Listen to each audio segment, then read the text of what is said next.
Amen. Je vous invite à tourner nos cœurs dans la parole de Dieu, dans le livre de 1 Roi, chapitre 8, les 21 premiers versets.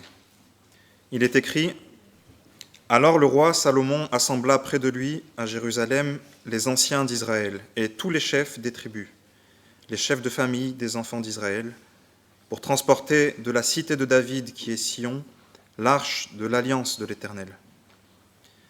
Tous les hommes d'Israël se réunirent auprès du roi Salomon, au mois d'Étanim, qui est le 7e mois, pendant la fête. » Donc c'était la fête des cabanes. Lorsque tous les anciens d'Israël furent arrivés, les sacrificateurs portèrent l'arche. Ils transportèrent l'arche de l'Éternel, la tente d'assignation et tous les ustensiles sacrés qui étaient dans la tente. Ce furent les sacrificateurs et les Lévites qui les transportèrent. Le roi Salomon et toute l'assemblée d'Israël, convoquée auprès de lui, se tinrent devant l'arche. Ils sacrifièrent des brebis et des bœufs qui ne purent être ni comptés ni dénombrés à cause de leur multitude. Les sacrificateurs portèrent l'arche de l'alliance de l'Éternel à sa place dans le sanctuaire de la maison, dans le lieu très saint, sous les ailes des chérubins. Car les chérubins avaient les ailes étendues sur la place de l'arche, et ils couvraient l'arche et ses barres par-dessus. On avait donné aux barres une longueur telle que leur extrémité se voyait du lieu saint devant le sanctuaire, mais ne se voyait point du dehors. Elles ont été là jusqu'à ce jour. Il n'y avait dans l'arche que les 2 tables de pierre que Moïse y déposa en Horeb, lorsque l'Éternel fit alliance avec les enfants d'Israël à leur sortie du pays d'Égypte. Au moment où les sacrificateurs sortirent du lieu saint, la nuée remplit la maison de l'Éternel. Les sacrificateurs ne purent pas y rester pour faire le service à cause de la nuée, car la gloire de l'Éternel remplissait la maison de l'Éternel. Alors Salomon dit : « L'Éternel veut habiter dans l'obscurité. J'ai bâti une maison qui sera ta demeure, un lieu où tu résideras éternellement. » Le roi tourna son visage et bénit toute l'assemblée d'Israël, et toute l'assemblée d'Israël était debout. Et il dit : « Béni soit l'Éternel, le Dieu d'Israël, qui a parlé de sa bouche à David mon père, et qui accomplit par sa puissance ce qu'il avait déclaré en disant : Depuis le jour où j'ai fait sortir d'Égypte mon peuple d'Israël, je n'ai point choisi de ville parmi toutes les tribus d'Israël pour qu'on y bâtisse une maison où réside mon nom. Mais j'ai choisi David pour qu'il règne sur mon peuple d'Israël. David, mon père, avait l'intention de bâtir une maison au nom de l'Éternel, le Dieu d'Israël. Et l'Éternel dit à David, mon père : Puisque tu as eu l'intention de bâtir une maison à mon nom, tu as bien fait d'avoir eu cette intention.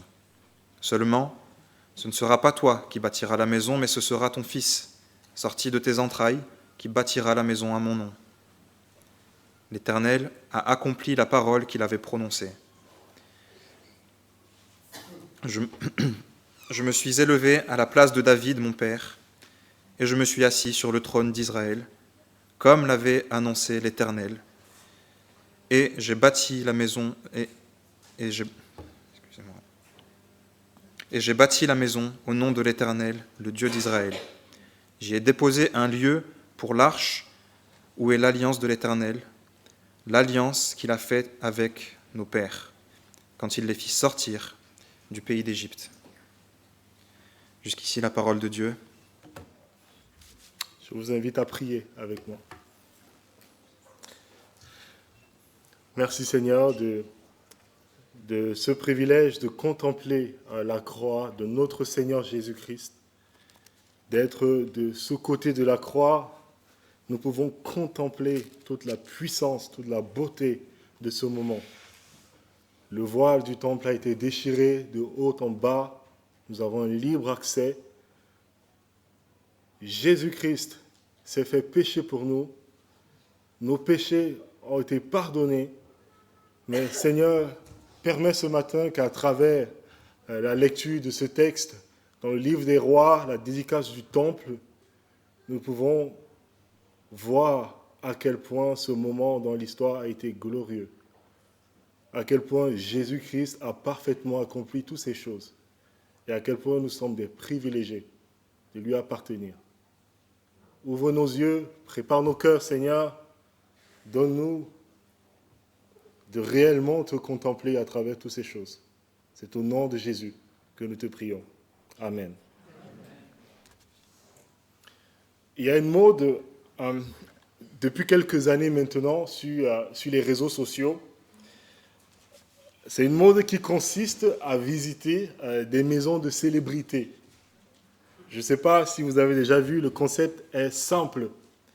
Donc, vous avez une personne extrêmement riche et célèbre qui invite les caméras à rentrer chez elle, et puis on vous montre le salon, on vous montre la cuisine, la chambre, la piscine, le dressing qui fait cette salle avec plus de nombre de paires de chaussures que de jours dans une année. Et tout ça à la fin pour que vous criez « Waouh! Waouh! Quelle maison! Quelle richesse! Quelle splendeur !» Et en général, c'est les Américains qui font ça. C'est jamais une grande fortune en France ne va se risquer d'exposer sa fortune comme ça. On n'aime pas ça ici. Surtout qu'une nouvelle révolution française, c'est jamais très loin. Mais si beaucoup de personnes regardent ces vidéos, ce n'est pas d'abord à cause de la beauté de la maison, c'est surtout parce qu'on a l'impression, pendant quelques instants, d'entrer dans l'intimité de quelqu'un qui est connu. Ah, c'est donc là qu'il habite. C'est donc ça, son univers. Parce qu'une maison, vous êtes d'accord avec moi, une maison, c'est jamais que des murs. Une maison, ça nous dit beaucoup sur la personne qui y habite. On apprend beaucoup sur la personne. Et donc, quand on arrive en 1 Roi 8, cette fois-ci, on n'est pas devant la maison d'une célébrité. On est devant la maison de Dieu. Et de fait, on s'attend à comprendre quelque chose d'intime sur lui. On s'attend à apprendre quelque chose de particulier sur lui. Et les spécialistes de l'Ancien Testament disent même que nous sommes dans le texte le plus important du livre des rois, 1 Roi 8. Et rappelez-vous, le livre des rois, c'est quand même 47 chapitres au total. On a plus de 400 ans d'histoire. Des royaumes naissent, meurent. On a des batailles, des réformes, des chutes. On a des drames politiques. On a des crises spirituelles. 400 ans, c'est extrêmement long. Si vous voulez, la République française n'a que 230 ans. Là, on a 400 ans d'histoire et on est dans l'histoire la plus importante de tout le livre des rois. Et c'est d'ailleurs ce que l'auteur qui a écrit ce livre nous montre quand on regarde la manière dont il a écrit. On a vu la dernière fois que Dieu a donné une sagesse incomparable à Salomon. Et avec cette sagesse, Dieu lui a donné richesse, gloire, prospérité. On venait de partout pour entendre cette sagesse. On a même l'histoire de la reine de Saba qui a parcouru des centaines de kilomètres dans le désert. Elle était bouche bée quand elle voit ça. Mais ce qui est intéressant, c'est la manière dont l'auteur il en parle de la construction du temple. Pendant des chapitres, il parle de la sagesse, de la prospérité de Salomon. Les chapitres 3, 4, 5, sagesse, prospérité de Salomon. Et puis il saute, chapitre 9, 10, 11, sagesse, prospérité de Salomon. Mais au beau milieu de tout ça, chapitre 6, 7, 8, on a la construction du temple. C'est comme un sandwich. Vous avez une tranche de pain au-dessus, une autre tranche en dessous, et au milieu, c'est ce qui est au milieu qui est important. Le jambon, le fromage, tout ce que vous voulez. Donc, c'est un sandwich qui est bien encadré. C'est comme si l'auteur, il était en train de nous dire toute la sagesse, toute la prospérité de Salomon a servi à construire ce temple. Toute sa richesse a servi à financer ce temple. C'est son chef-d'œuvre. Et effectivement, quand on lit la description du temple ici, la réaction c'est « Waouh! Waouh !» Je vais juste vous lire un passage pour que vous réalisez à quel point c'est « Waouh !» C'est le chapitre 6, verset 29 et suivant. On lit ceci. Salomon fit sculpter en creux sur tout le pourtour des murs de la maison, à l'intérieur et à l'extérieur, des chérubins, des palmes et des fleurs épanouies. Il recouvrit d'or le sol de la maison. Pas que les murs, le sol aussi est recouvert d'or. À l'intérieur et à l'extérieur. Il fit à l'entrée du sanctuaire une porte à 2 bâtons de bois d'olivier sauvage. Le pilier et l'encadrement équivalaient à 1/5 du mur. Les 2 bâtons étaient en bois d'olivier sauvage. Il fit sculpter des chérubins, des palmes, des fleurs épanouies, et il les recouvrit d'or. Vous me direz, pourquoi prendre de l'olivier sauvage si c'est pour recouvrir d'or après? J'ai passé toute la semaine à essayer de comprendre, j'ai toujours pas de réponse. Verset 33, il fit de même pour la porte du temple, des poteaux de bois d'olivier sauvage ayant le quart de la dimension du mur et 2 bâtons de bois de cyprès.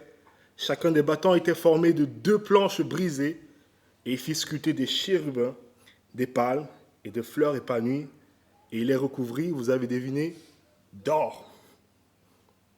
Waouh! Et là, le plus important n'est pas encore venu. C'est comme une très belle boîte à bijoux. C'est magnifique. Mais le plus important n'est pas encore là. La boîte a beau être magnifique, le plus important, c'est ce qui se trouve dans la boîte. Et donc, le temple de Salomon, malgré sa splendeur, malgré l'or partout, sa beauté, n'a pas de valeur tant que Dieu n'est pas encore venu y habiter. Et donc, au chapitre 8, qu'on va voir tout à l'heure, tout va changer. Tout va changer. C'est comme si la bague, tout d'un coup, était installée dans sa boîte. Et on est dans l'apogée du règne de Salomon ici. C'est vraiment le sommet de son règne. Toute sa sagesse, toute sa richesse, ce temple qu'il a construit, ce chef-d'œuvre absolu, tout ça, ça sert à un seul but. Un seul but. Et ce but, c'est que Dieu vienne habiter, qu'il vienne s'installer au milieu de son peuple. Voilà pourquoi ce chapitre est important. Le Dieu infini de l'univers veut habiter parmi son peuple. Plus encore, il veut une intimité avec son peuple. Et donc c'est pourquoi ce matin, je vous propose d'aller à la rencontre de ce Dieu intime, de ce Dieu qui veut une intimité avec son peuple. Et nous allons le faire en 3 points. D'abord, nous allons voir que Dieu désire l'intimité avec son peuple. Ce sera le premier point. Ensuite, nous allons voir que cette intimité avec Dieu, ce n'est pas sans risque. Ce n'est pas aussi naturel que ça devrait l'être. Il y a des risques dans une intimité avec Dieu. Et pour finir, nous allons voir qu'un prix a dû être payé pour rendre cette intimité possible avec Dieu. Et donc, sans tarder, Dieu désire l'intimité avec son peuple. C'est le premier point. Voilà donc la construction du temple qui est terminée. Et donc, Salomon, il est satisfait, vous pouvez imaginer. Il est content de son travail. 7 ans de travail, ça a pris pour bâtir ce temple. Tout est enfin prêt. C'est le moment de l'inauguration. Aujourd'hui, c'est l'heure d'inviter tout le monde, de sabler le champagne, de faire sortir les petits fours et faire la fête. Mais là, on a quelque chose de beaucoup plus sérieux. C'est l'heure de consacrer, de dédier le temple à l'Éternel. Et donc, Salomon, qu'est-ce qu'il fait? Il sort son agenda pour choisir une date pour l'inauguration. C'est le verset 2. On nous dit, tous les hommes d'Israël se réunirent auprès du roi Salomon au mois d'Étaïm, qui est le 7e mois pendant la fête. Évidemment, comme Jonathan l'a rappelé tout à l'heure, il n'a pas choisi la date au hasard. On nous dit que Salomon a choisi un mois précis, pendant une fête précise. Et quelle est cette fête? C'est la fête de Sukkot, ou plus en français, la fête des cabanes, si vous voulez, la fête des tentes ou des tabernacles. Et donc, qu'est-ce qui se passait pendant ces fêtes? Pendant plusieurs jours, les Israélites quittaient le confort de leur maison pour dormir dans des tentes ou dans des cabanes, pour se rappeler que pendant tout leur pèlerinage dans le désert, ils avaient habité sous des tentes. Et Dieu aussi, avec eux, avait habité dans des tentes. C'est ce qu'on appelait la tente de la rencontre, ou le tabernacle. C'était une tente où le peuple pouvait aller rencontrer. Dieu a habité dans des tentes avec eux. Et donc, c'est comme si Salomon était en train de dire au peuple, rappelez-vous ce que c'était de ne pas avoir de maison. Rappelez-vous ce que c'était de dormir dans des tentes. Dieu n'a toujours pas de maison. Vous êtes rentrés dans la terre promise, vous êtes bien installés, mais Dieu n'a toujours pas de maison parmi vous. Ça doit changer. Et le temps est venu pour que Dieu ait maintenant une demeure permanente parmi son peuple. Mais il faut savoir que le projet du temple, ce n'était pas juste une idée comme ça chez Salomon. Ce n'est pas juste une idée qu'il a eue en dormant la nuit. C'était un projet de Dieu à la base. Dieu a toujours voulu ça pour son peuple. C'est ce qu'on voit en Deutéronome 12. En Deutéronome 12, on peut lire ceci. Voici les lois dont c'est Dieu à travers la Moïse qui s'adresse au peuple de ce qu'ils vont faire une fois qu'ils vont rentrer dans la terre promise.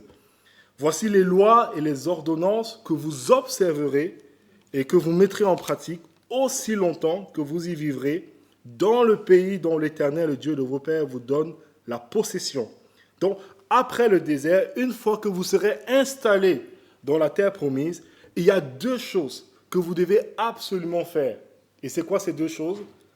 Première chose, verset 2, vous détruirez tous les lieux où les nations que vous allez chasser servent leur Dieu, sur les hautes montagnes, sur les collines et sous tout arbre vert.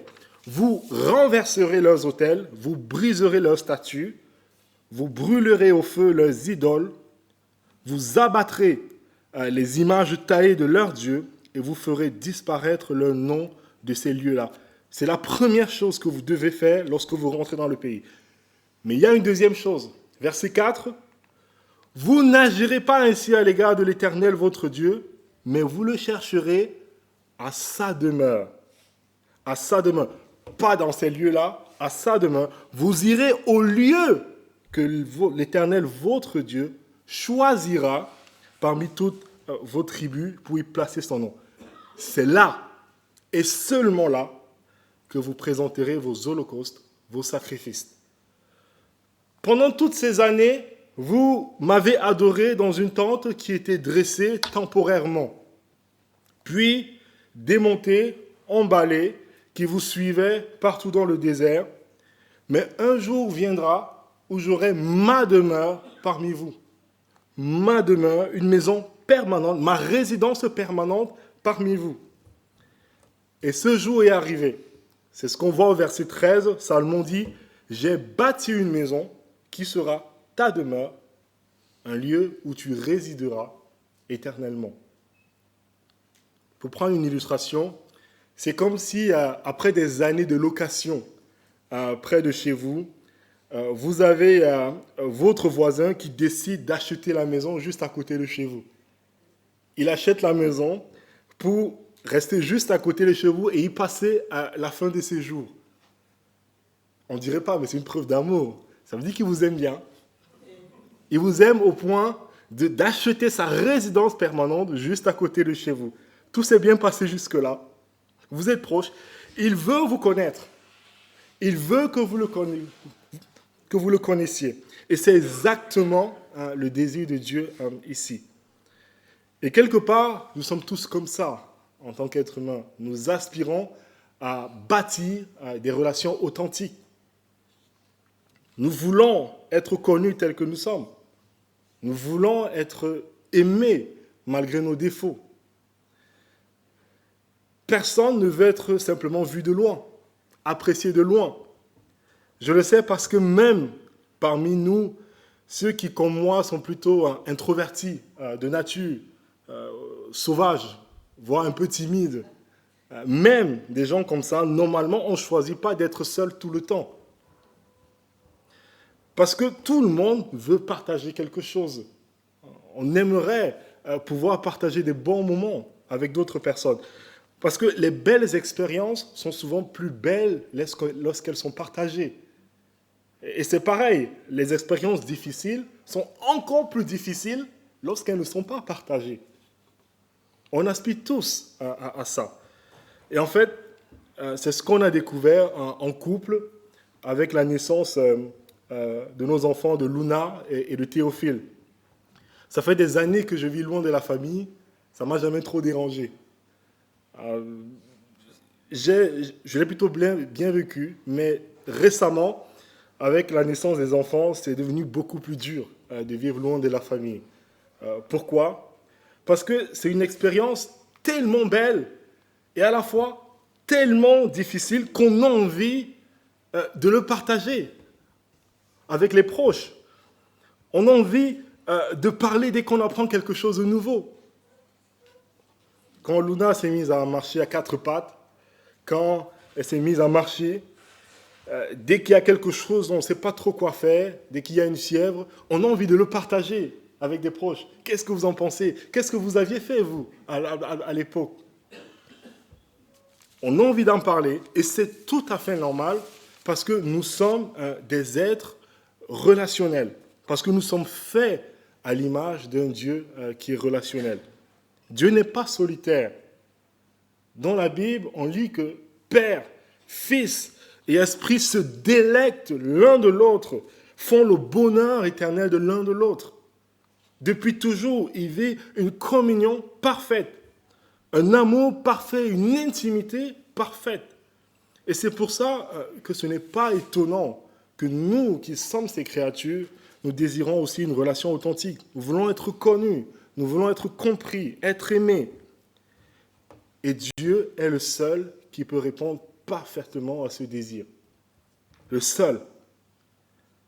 Seul Dieu de la Bible est comme ça.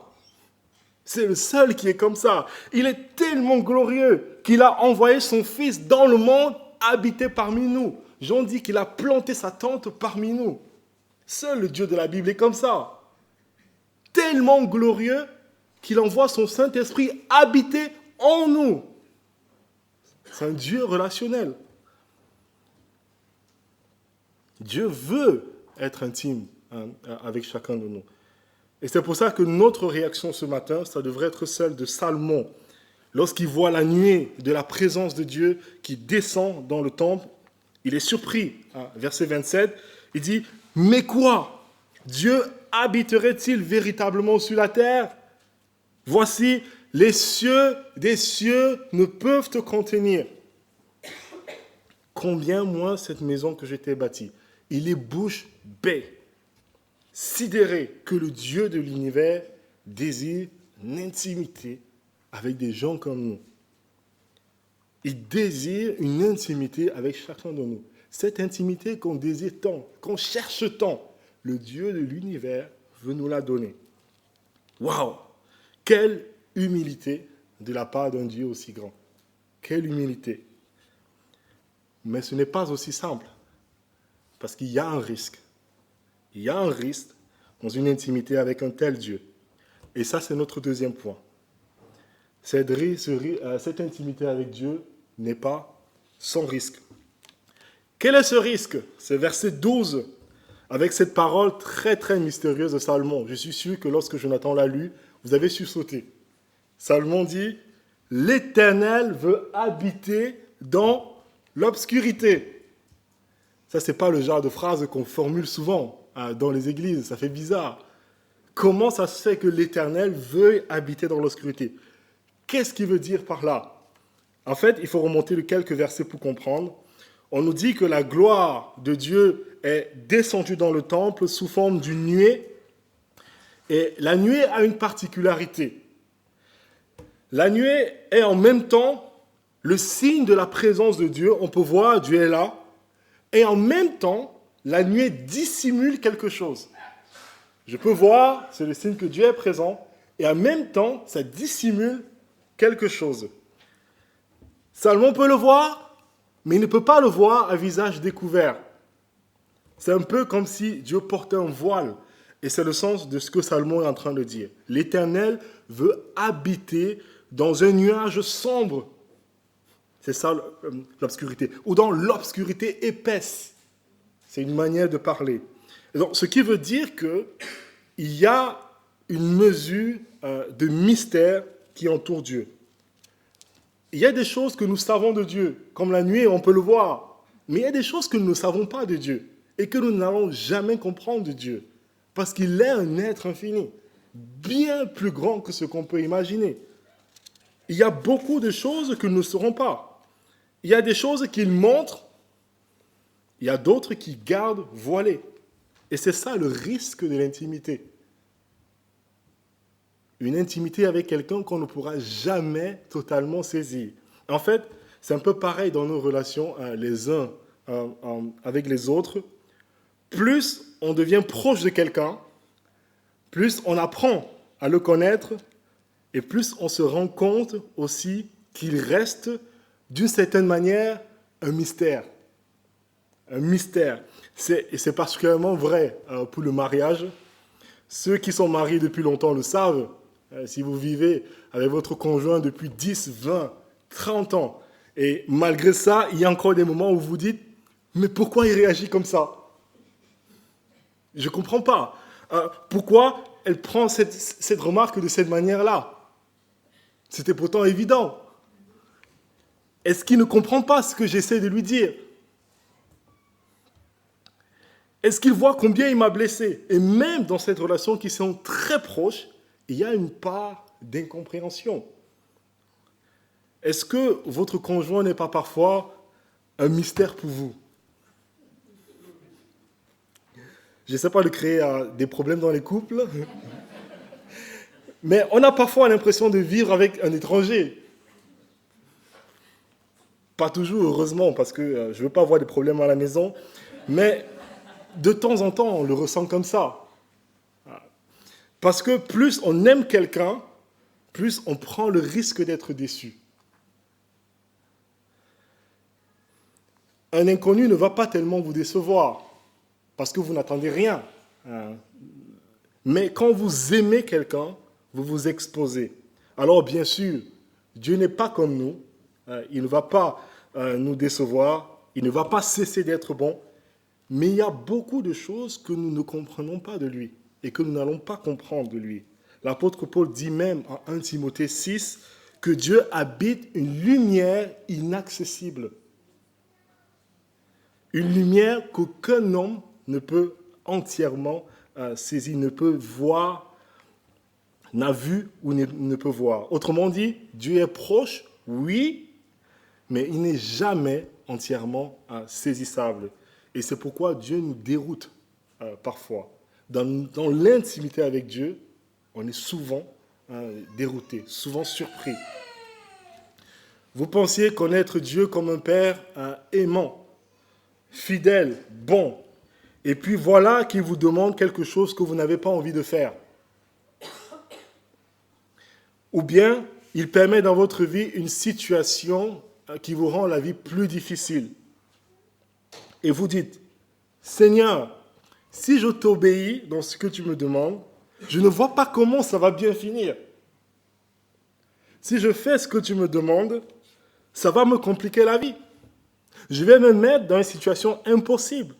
Comment tu peux me demander ça? Et au lieu de s'arrêter là et simplement dire, Seigneur, je ne comprends pas, mais toi tu sais, qu'est-ce qu'on fait? On essaie de vouloir dissiper la nuée pour tout comprendre. On veut enlever ce mystère autour de Dieu pour voir clairement la raison pour laquelle il me le demande. Et bien sûr, quand on finit par se rendre compte que les pensées de Dieu sont insaisissables, qu'est-ce qu'on fait? On commence à tirer des mauvaises conclusions. S'il m'aimait vraiment, il ne me demanderait pas ça. S'il voulait mon bien, il ne permettrait pas à cette épreuve. Est-ce qu'il comprend seulement ce que je vis? Est-ce qu'il s'en soucie même? Vous voyez comment le doute s'installe.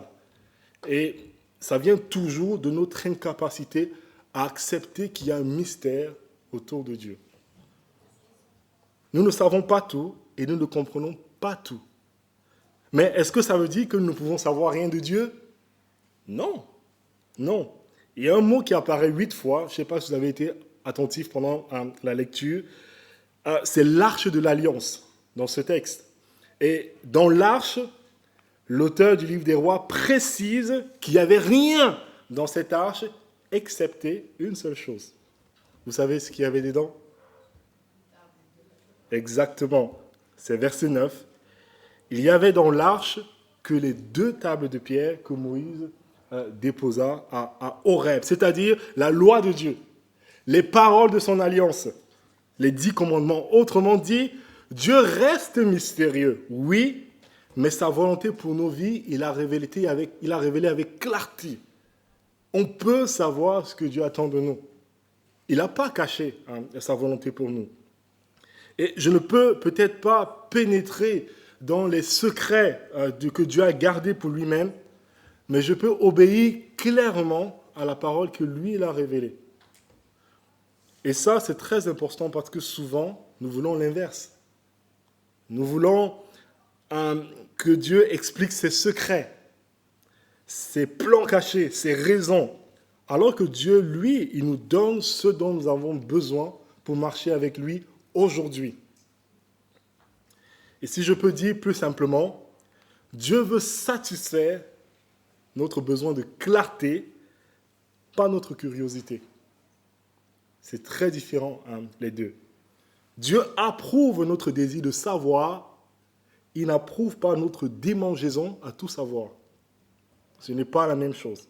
Et nous devons apprendre à faire confiance en Dieu, même et peut-être surtout quand nous ne comprenons pas. C'est ça l'intimité avec Dieu. Imaginez un enfant de 4 ou 5 ans et vous lui demandez d'aller dans sa chambre un moment. Vous avez vos raisons. Et il se trouve que ce sont de bonnes raisons. Mais cet enfant, il répond « Non, je n'ai pas envie d'aller ».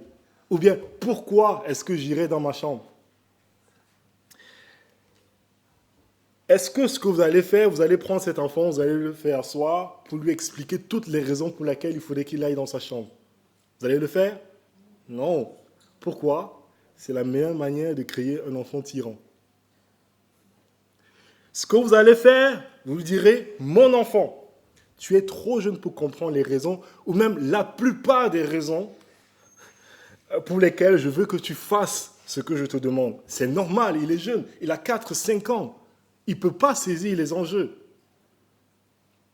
Peut-être vous avez une discussion à avoir avec la maman ou le papa qui n'a pas besoin d'entendre. Il ne peut pas saisir ça.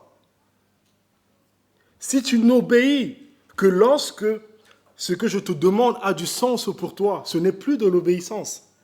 Ce n'est pas de l'obéissance.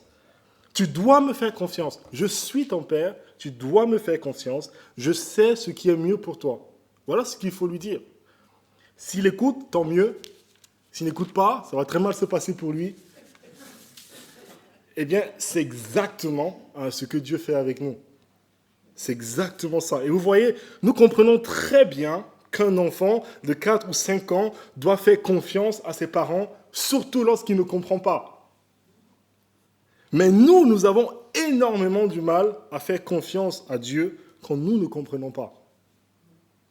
Qui sommes-nous devant sa grandeur, devant lui?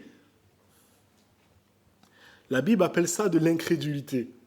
C'est de l'incrédulité et ce n'est pas un petit problème, c'est grave. Dieu est en colère contre l'incrédulité parce que c'est l'accuser en quelque sorte de ne pas savoir ce qui est meilleur pour nous. Ou bien, c'est l'accuser de le savoir, mais de ne pas nous le donner. C'est comme si je disais à Dieu, je pense mieux que toi savoir ce qui est bien pour moi. Tu n'es pas assez grand, assez sage pour décider de quoi que ce soit. Voilà pourquoi l'intimité avec Dieu n'est pas sans risque. Il y a un risque.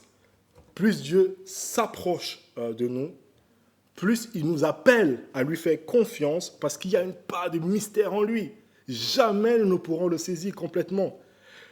Et plus notre cœur va être exposé, notre cœur va être mis en déroute et nous allons réaliser qu'en fait, au plus profond de nous, nous ne voulons pas vraiment de ce Dieu tel qu'il est. Il nous demande trop. Nous voulons plutôt un Dieu que nous pouvons expliquer, un Dieu que nous pouvons maîtriser, un Dieu que nous pouvons approuver. Et c'est pourquoi il y a un prix à payer. Il y a un coût énorme pour que cette intimité avec Dieu soit rendue possible. Et c'est notre dernier point ce matin. Donc, nous avons vu que Dieu désire l'intimité avec son peuple. Nous avons vu que cette intimité n'est pas sans risque parce que notre cœur n'est pas prêt à recevoir ce Dieu tel qu'il est. Mais Dieu a rendu possible cette intimité en payant un prix énorme. Vous vous rappelez ce que symbolise la nuée. La nuée symbolise la présence de Dieu. Vous avez remarqué que la nuée fait trois choses dans notre histoire. D'abord, la nuée descend dans le lieu très saint du temple. C'est le signe que Dieu veut habiter parmi son peuple. Ensuite, la nuée révèle Dieu tout en le cachant. C'est le signe qu'il y a un mystère qui entoure Dieu, qu'on ne peut pas le saisir totalement. Donc, il y a un risque dans cette intimité. Mais il y a une troisième chose que fait la nuée. C'est le verset 11. La nuée chasse les hommes du sanctuaire, du Saint des Saints. Dans le verset 11, on lit « Les sacrificateurs ne purent pas y rester pour faire le service à cause de la nuée, car la gloire de l'Éternel remplissant la maison de l'Éternel. » Impossible de rester dans la présence de Dieu. Et quand on regarde bien, il y a plusieurs autres détails dans la manière dont le temple a été construit qui nous montrent que l'accès à la présence de Dieu était barré. Et donc, on voit d'abord au verset 8, on nous dit que les barres qui servaient à soulever l'arche de l'Alliance, on nous dit qu'elles étaient si longues qu'on ne pouvait que voir les extrémités depuis le lieu saint. Ces barres étaient vraiment très longues et on ne pouvait que les voir du lieu saint. Je ne sais pas si vous visualisez, c'est quelque chose qu'on ne pouvait voir que du lieu saint, et même dans le lieu saint, tout le monde ne pouvait pas entrer. Juste les sacrificateurs. Et de là, ils pouvaient apercevoir le bout des barres qui servaient à soulever l'arche de l'Alliance. Ils ne pouvaient pas voir tout le reste. En d'autres termes, on ne voyait rien. Rien du tout. Parce qu'un voile séparait le lieu saint du lieu très saint. Mais on a un autre détail au verset 7 qui nous dit qu'il y avait des chérubins qui déployaient des ailes au-dessus de l'arche. Et on sait en 1 Roi 6 que ces chérubins étaient immenses. Ils faisaient 5 mètres de haut. Et vous avez l'aile d'un chérubin qui croisait et touchait un mur, et l'aile de l'autre chérubin croisait et touchait l'autre mur en face. Donc on avait des ailes de chérubins immenses qui couvraient l'arche de l'Alliance, qui couvraient l'accès à la présence de Dieu. Mais vous vous rappelez que c'est quand même la plus belle pièce du temple. C'est dommage qu'on ne puisse pas voir ça. De l'or partout, du sol au plafond. Ces sculptures magnifiques, tout en or, du bois d'olivier sauvage, des décorations de fleurs, des lys, des grenades, des palmiers, comme un magnifique jardin. Tiens. Un jardin dont l'entrée est gardée par des chérubins. Est-ce que vous connaissez une histoire comme ça dans la Bible? Le jardin d'Éden, c'est ça. La Bible nous dit que Adam et Ève, dans le jardin d'Éden, vivaient dans une intimité la plus parfaite avec Dieu. Il nous est même dit que Dieu se promenait avec eux dans la fraîcheur du soir. Pas de voile, pas de distance au milieu d'eux. Rien. Et pourtant, comme nous, ils ont été incrédules. Ils ont préféré écouter le diable plutôt que Dieu. Ils ont douté de sa bonté et Dieu les a chassés du jardin. Mais est-ce que vous vous souvenez ce qu'ils ont vu lorsqu'ils sont sortis du jardin? Qu'est-ce qu'ils ont vu? Des chérubins et une épée flamboyante à l'entrée du jardin. L'entrée du jardin au sanctuaire de Dieu est désormais fermée. Impossible de rentrer encore dans la présence de Dieu. Et c'est là que se trouve le problème. Depuis le jardin d'Éden, Personne ne peut revenir dans la présence de Dieu sans passer sous l'épée flamboyante que tiennent les chérubins. Personne. Notre péché exige réparation. Notre incrédulité, notre méfiance à l'égard de Dieu, notre scepticisme quant à sa bonté, tout ça, ce sont des injustices que nous faisons à Dieu. Quelqu'un doit payer. Et l'épée flamboyante que tiennent ces chérubins, c'est l'épée de la justice éternelle de Dieu qui ne manquera pas d'exiger le montant exact de l'indemnité que nous devons à Dieu. Quelqu'un doit payer. Et c'est pour ça qu'au verset 5, vous avez peut-être remarqué pendant la lecture, on nous dit que Salomon et tout Israël ont sacrifié des brebis, des bœufs dont on ne pouvait compter ni le nombre à cause de leur multitude. Beaucoup de sang a dû couler. Tous les jours dans le temple, des centaines et des centaines de taureaux et de boucs étaient offerts en sacrifice. Mais malgré tout ça, une seule personne, une fois par an, à un moment précis, une fête, le Yom Kippour, le souverain sacrificateur, seul, une fois par an, et pendant un court instant, pouvait entrer dans le lieu très saint, à condition d'avoir le sang d'un sacrifice avec lui. Jusque-là. Pourquoi ? Parce qu'il est impossible d'entrer dans la présence de Dieu sans passer sous l'épée à cause de notre péché. Mais bien sûr, tout ça, ce n'était qu'une solution provisoire. La Bible nous dit clairement que le sang des taureaux et des boucs ne peuvent pas ôter le péché. Quelqu'un d'autre devait payer. Quelqu'un de plus grand. Et quelqu'un a payé. Est-ce que vous vous souvenez quel phénomène a eu lieu lorsque Jésus s'est sacrifié à la croix pour nos péchés ? Le voile du temple s'est déchiré très bien, mais on nous dit aussi qu'un nuage sombre s'est descendu sur Jérusalem. Des ténèbres. Une nuée épaisse est tombée comme un voile. Parce qu'il nous est dit qu'en ce moment-là, Dieu s'est détourné de lui. Il s'est détourné de lui. Et c'est Marc 15. On lit qu'à la 6e heure étant venue, il y a eu des ténèbres sur toute la terre jusqu'à la 9e heure. Et à la 9e heure, Jésus s'écria d'une voix forte, « Eloi, Eloi, lama sabachthani » ce qui signifie « Mon Dieu, pourquoi m'as-tu abandonné ?» Vous entendez ? Mon Dieu, c'est le langage de l'intimité. Quand vous appelez quelqu'un « mon François » ou « ma Sarah », c'est parce que c'est la personne la plus proche de votre cœur. Et depuis toujours, le Fils vit dans l'amour parfait du Père. Depuis toujours, il jouit de sa présence, de sa communion, de sa joie. Mais là, sur la croix, il est en train de perdre tout ça. Pourquoi ? Pour vous, pour moi, pour nous. Jésus a été frappé de l'épée flamboyante à notre place. Il a été chassé de la présence de Dieu pour que nous puissions être accueillis. Le Père a dû bannir son propre Fils pour pouvoir nous accueillir. Il a été exclu de la présence de Dieu pour que nous soyons inclus. Et c'est pour ça que quand Jésus a rendu son dernier souffle, on nous dit que le voile du temple a été déchiré de haut en bas. L'épée a frappé. L'accès à Dieu est maintenant libre pour tous ceux qui viennent à Jésus-Christ. Le chemin du jardin d'Éden est ouvert par la mort de Jésus-Christ. Les chérubins se retirent, l'accès au paradis est ouvert par la mort de Jésus-Christ. Voilà le prix de l'intimité avec Dieu. Et ce n'est pas rien.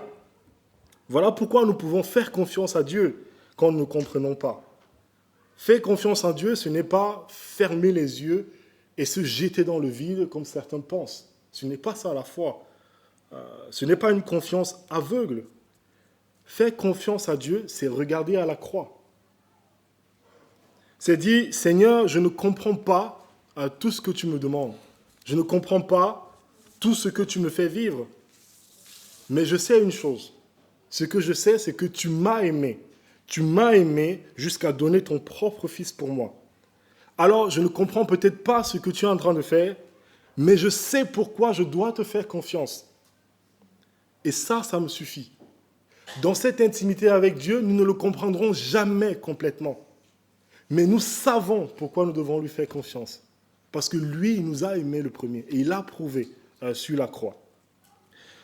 J'aimerais juste conclure un instant en revenant sur le temple de Salomon. On sait que c'était un édifice glorieux. C'était juste magnifique. Des cèdres du Liban, de l'olivier sauvage, de l'or partout, des années de travail, des millions investis. Quelle merveille! Et pourtant, ce n'était rien comparé à la gloire de Dieu qui est descendue ce jour-là dans le lieu très saint. Même, il y a encore plus glorieux que ça. Et ça, c'est l'apôtre Paul qui nous le dit. En 2 Corinthiens 3, il nous dit que même cette gloire-là, qui est descendue dans le temple, était passagère. C'était une gloire passagère. Le temple de Salomon a disparu, il a été détruit, et maintenant, la vraie gloire de Dieu a resplendi d'une manière bien plus grande sur le visage de Jésus-Christ. Autrement dit, la présence de Dieu ne repose plus dans un bâtiment. Non, elle repose en Jésus-Christ. Jésus est le vrai temple. Je précise, il est le temple définitif. Il est le temple définitif. Le lieu où Dieu se donne à connaître aujourd'hui, c'est une personne. Il n'y a plus autre chose à attendre. Il est le temple définitif. C'est le lieu où l'homme peut rencontrer Dieu. C'est Jésus-Christ. Alors, la vraie question pour nous, ce matin, c'est celle-ci. Est-ce que nous réalisons, nous qui sommes chrétiens, est-ce que nous réalisons le privilège immense que nous avons? En Jésus-Christ, nous avons un accès direct, libre, permanent à la présence de Dieu. Ce qui n'était pas le cas pendant des siècles. Nous pouvons vivre dans son intimité, sans risque, parce que Jésus a payé. C'est pourquoi je nous encourage tous ce matin, moi y compris, à chercher cette intimité avec lui. Acceptons le risque d'avoir une relation avec un Dieu qu'on ne peut pas saisir complètement. Et lui faire confiance en mettant notre foi en Jésus-Christ. Et en fait, ce sont les mots de l'auteur de l'Épître aux Hébreux, et je vais terminer avec ça. Il nous dit, « Ainsi donc, frères, puisque nous avons, au moyen du sang de Jésus, une libre entrée dans le sanctuaire, dans la présence de Dieu, par la nouvelle route et vivante qu'il a inaugurée pour nous au travers du voile, Jésus-Christ sacrifié sur la croix, c'est la nouvelle route pour l'accès au sanctuaire, à la présence de Dieu, c'est-à-dire sa chair. Et puisque nous avons un souverain sacrificateur établi sur la maison de Dieu, approchons-nous donc avec un cœur sincère, dans la plénitude de la foi, les cœurs purifiés d'une mauvaise conscience et le corps lavé d'une eau pure. Amen. Seigneur, merci de ce que, en contemplant l'œuvre de Christ accomplie sur la croix, nous sommes tellement heureux, rassurés et en paix de ce que notre situation spirituelle est enfin résolue. Merci, Père, de ce que tout va bien avec notre âme. Jésus, en s'offrant, a ouvert l'accès au trône de la grâce. Et nous te remercions de ce qu'un Dieu aussi grand, un Dieu tellement grand, qu'un grand mystère l'entoure, a bien voulu tourner le regard vers les pécheurs. Nos péchés sont pardonnés, libre accès au jardin d'Éden est plus grand. En Christ, nous avons plus que le jardin d'Éden. Nous avons l'incorruptibilité, l'immortalité, et nous attendons ce heureux moment où tu reviendras dans ta gloire Et enfin, nous pouvons revivre physiquement cette réalité avec toi. Merci Seigneur de ton amour manifesté pour nous et que nous continuons en tant que chrétiens à nous délecter de cet amour uni à Jésus-Christ et que tous ceux parmi nous qui ne te connaissent pas aient le désir, le profond désir de vivre cette intimité avec toi. Merci Seigneur de t'être rabaissé à ce point pour des gens comme nous. Au nom de Jésus. Amen.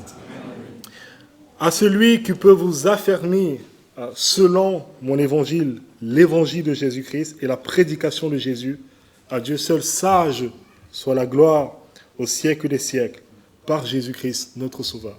Amen. Bon dimanche à chacun d'eux.